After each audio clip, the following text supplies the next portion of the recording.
I believe Israel lost its innocence because they so believed that that temple would never fall, much less crumble. And how shocked they must have been that day when Jesus said, "You see this temple, not one stone." Not one stone. Not one beautiful stone.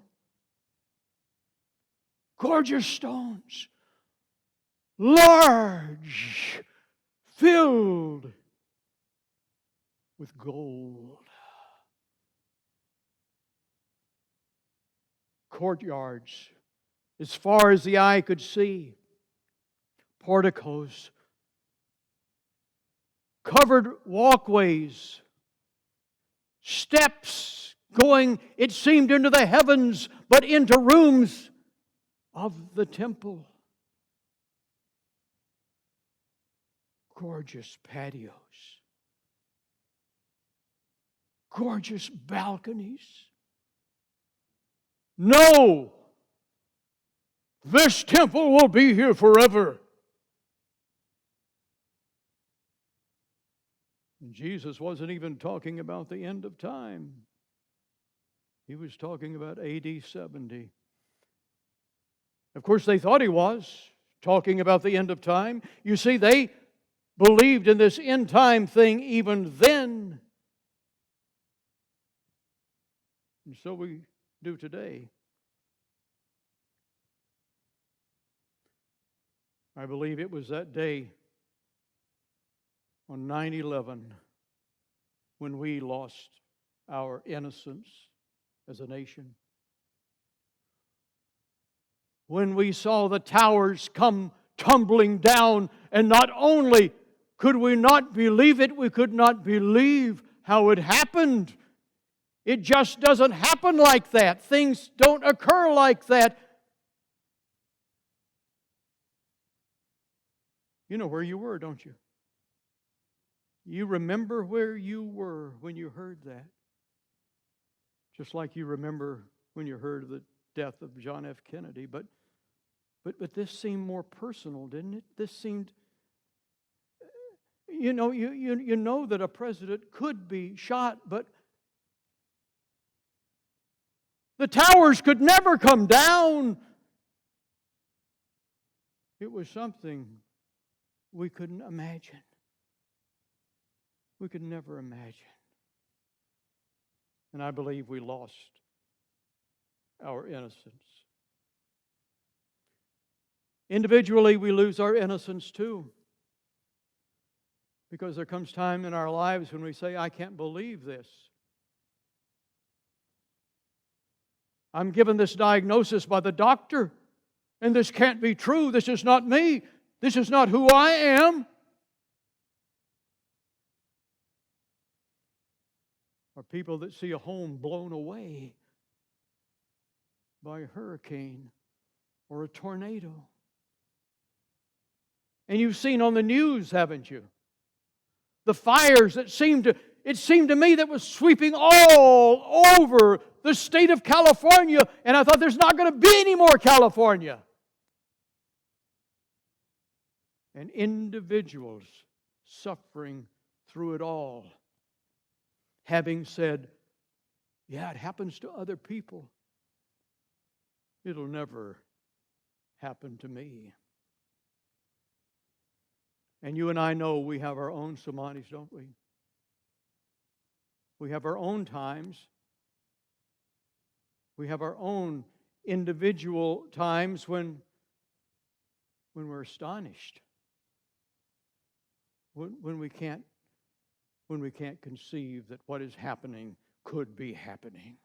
Well, what can we do about it? Well, Jesus is saying, don't panic. Because when you see these things, just understand the end has not come. There will be wars, there will be rumors of wars, but hang on. Well, how can you hang on when you're scared? And there's some things in life that just leave us scared. And I think tornadoes, for me, are one of them. Hurricanes are another. And we've lived in places where both have occurred. When I was in broadcasting, I was working for a television station in Midland, Texas. You've heard the name, have you? That's Tornado Alley. Tornado Alley. And so when I was giving the news, I was one of the news people, I would tell what days tornadoes are not coming. No, I didn't. But it was almost like that. It was almost like several tornadoes a week, and you had to somehow take the fear that you had and brace yourself to handle what was coming. I'm not sure how the Bushes handled that. That was their home there in Midland, and so they had to stay there all the time. I was glad we could get out when we did, but you never liked the little cloud over you. Was it Al Cap that had that little character that walked around with the unpronounceable name? You know, he was always under a cloud. Well, if we let the fear get the best of us, we just stay under a cloud all the time. And we can't do that. We've got to hold on to some kind of stability.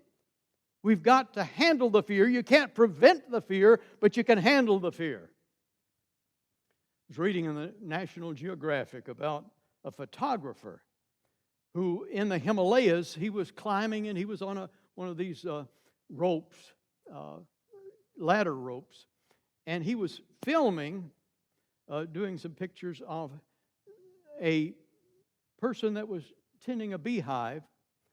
And there in the Himalayas, those bees are huge bees. So he was getting some really, really good pictures. And the beekeeper had bees all over him. You know how that, they weren't harming him, and he wasn't a bit nervous about it. But now they spot the photographer. And so now they come up and they start getting all over him. And he says, I'm going to panic. But if he panicked, either the bees would get him or he would drop to his death. And the article in the National Geographic said that he was able to handle that, and he won some prizes for his pictures. Now, I wish I could say that he trusted the Lord and the Lord pulled him through it, but I can't. I don't know, because it was National Geographic and they didn't tell me. But that's what we have to do. We have to take the fear and we have to manage the fear. That's what Jesus is saying. There's a lot of stuff coming up, but you got to be able to handle it without freaking out. And sometimes that's what happens to us. Well, the next thing is to remember that you don't know everything. As a matter of fact, we don't know nearly so much as we think we do. And there are plenty of people today you can talk to that can tell you these are the end times, and they'll tell you why they're the end times, and they are so concerned about that they may be people who watch that one television network that devotes itself to nothing but shows of people who are coming on predicting the end of the world. It's true. They are on 24 hours a day with programs, nothing but telling you that the world is ending. Well, no, they give you a time to buy some stuff. I mean, you can use it up before the world is ended.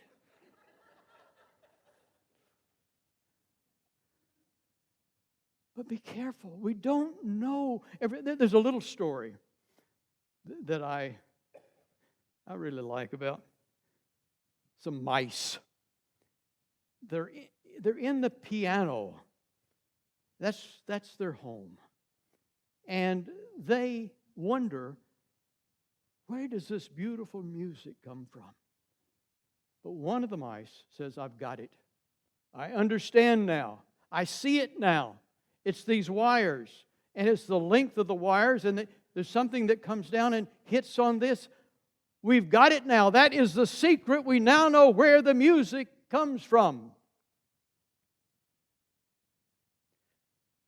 And the pianist continues to play. Yeah. We're not half as smart as we think we are. We are in charge. But God is in control. And we forget that. But understand we have to take hold of our fear, control our fear. We have to understand that we don't have all the answers, and then we have to realize that when these things hit us personally, when personally we lose our innocence, there's time for recovery. And we're going to need to be gentle with ourselves. We're going to need to take care of ourselves. We can't just say, okay, everything is all right, and I'm good. And you know you're not. You're falling apart. And that's the time you have to recover. God understands that. And He gives us the ability to recover. But sometimes it has to come slowly when we have our own tsunami. When we have our own tsunami, and it may be in our minds that we can't turn loose. And so gently, we come back to God and an understanding of our finality. It's little bit by little bit. I visited some people in the hospital who are almost in a panic.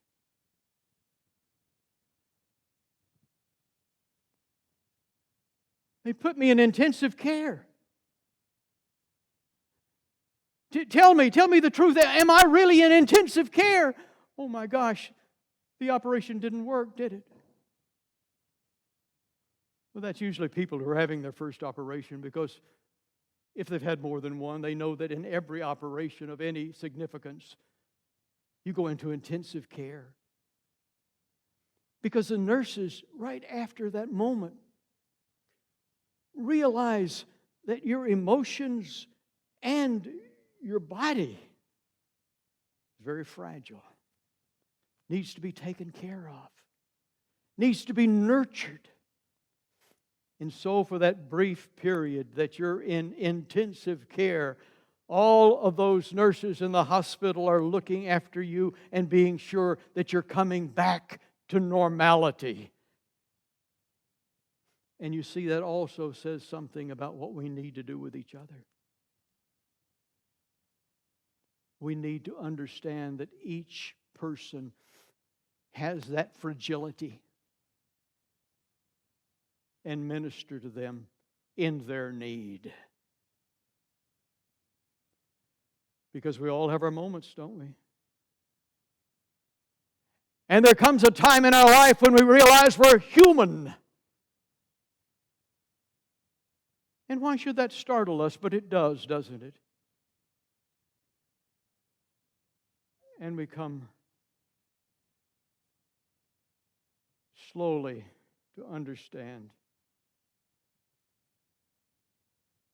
that we're here but a while. And the bottom line is that we are God's.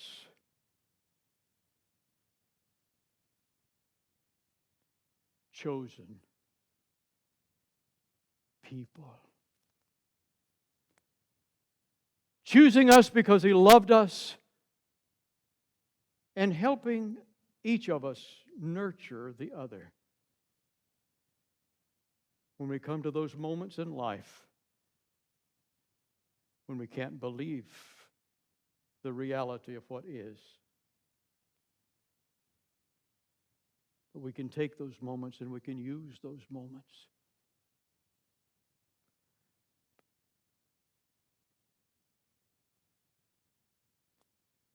And we can turn them into something very valuable. And our innocence lost. Through God,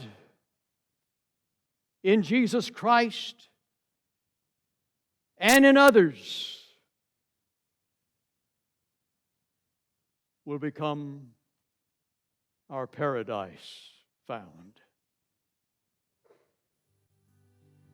Amen.